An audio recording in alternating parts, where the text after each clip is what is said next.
चुनाव छोटा हो या बड़ा, हर कोई उसमें अपनी पूरी ताकत लगा देता है। लेकिन अगर हम बात करें उत्तर प्रदेश में किसी भी चुनाव की, तो यहाँ का सियासी पारा अपने अलग ही तेवर दिखाता है। चुनाव से पहले बड़े बड़े वादे करना तो आम बात है, लेकिन उन्हें पूरा करना और लोगों में अपनी जगह बनाना, ये सबसे मुश्किल बात है। कल दिनांक 28 दिसंबर 2020 को राजधानी लखनऊ के राजाजीपुरम ई ब्लॉक में व्यापार मंडल के इलेक्शन के लिए वोटिंग होनी है।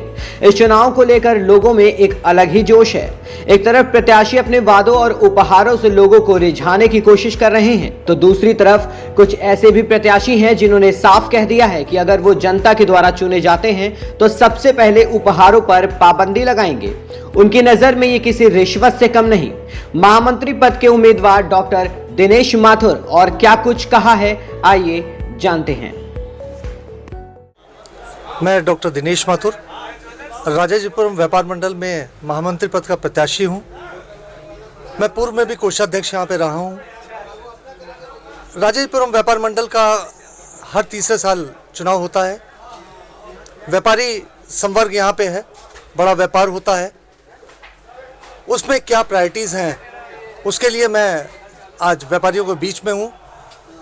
कई समस्याएं हैं अभी भी यहाँ पे, जिसको मैं पूरी तरीके से दूर करने की कोशिश करूँगा। क्योंकि यहाँ का जो एक सबसे बड़ा एक कार्य है कि यहाँ ई ब्लॉक मार्केट ये कहलाता है, मगर इसका एक्चुअल जो नाम है आवास विकास के पन्नों में वो इंदिरा मार्केट है। ई ब्लॉक इंदिरा मार्केट, मैं उसकी पूरी पहचान फिर से उसकी कोशिश करूँगा लाने की।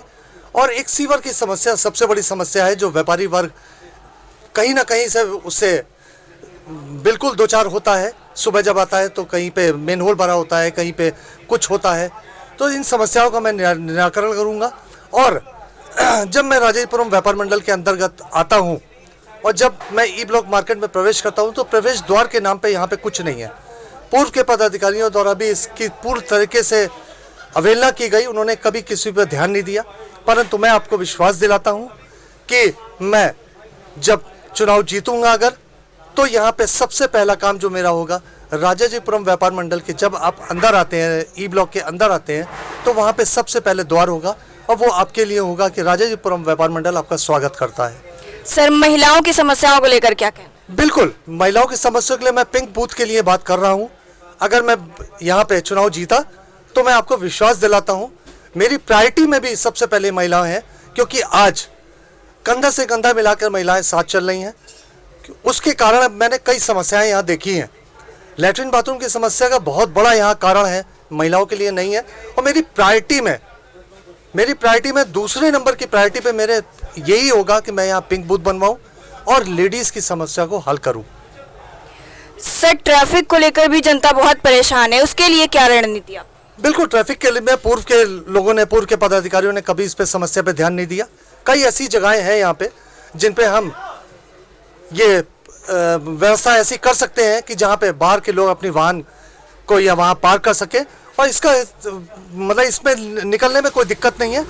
मैं फिर कह रहा हूँ आपसे, अगर मैं यहाँ पे हुआ, आप जो भी क्वेश्चन मुझसे करें, मैं वो कहता हूँ कि अगर मैं यहाँ पे हुआ तो जो भी समस्याएं होंगी, मैं 6 महीने के अंदर इस समस्याओं का हल आपके सामने प्रस्तुत करके दिखाऊंगा। सर, पूर्व में जो रह चुके हैं उनकी कार्यों से जनता संतुष्ट नहीं है? बिल्कुल, इसमें कहा जाता है मैं संतुष्ट नहीं हूँ। मैं भी पहले चाह रहा था कि चुनाव ना लड़ूं, परंतु विगत 6 वर्षों में जो समस्याएं उभर के आई हैं, उससे मुझे लगा नहीं, कहीं ना कहीं जनता इससे प्रभावित हो रही है। और मेरे माध्यम से, क्योंकि मैं एक सिविल डिफेंस का भी मेंबर हूँ, मैं अपने एक NGO भी चलाता हूँ, मैं एक NGO और है मेरी अलायंस ग्रुप इंटरनेशनल, मैं उसका भी सचिव हूँ। तो मैं जब महिलाओं के बीच में रहता हूँ और इस तरह की कोई कहीं ना कहीं बिल्कुल अपेक्षित रहा है यहाँ का समाज। मैं पूरी कोशिश करूँगा कि उनकी सभी समस्याओं का हल करूँ। सर, नया साल आ रहा है, क्या कहना है आपका? कोरोना वर्ष तो आप लोग ने देख ही लिया, 2020, चाहे वो किसी के लिए हो, हर आदमी घर में बैठा था। परंतु आने वाला जो वर्ष है, मैं भगवान से यही प्रार्थना करूंगा कि सब कुछ ठीक ठाक रहे, कोरोना जैसी बीमारी भारतवर्ष से चली जाए।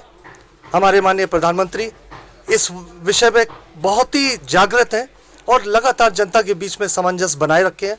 और मैं चाहता हूं जनता से भी कि मास्क सैनिटाइज़र और सोशल डिस्टेंसिंग का प्रयोग करते रहें।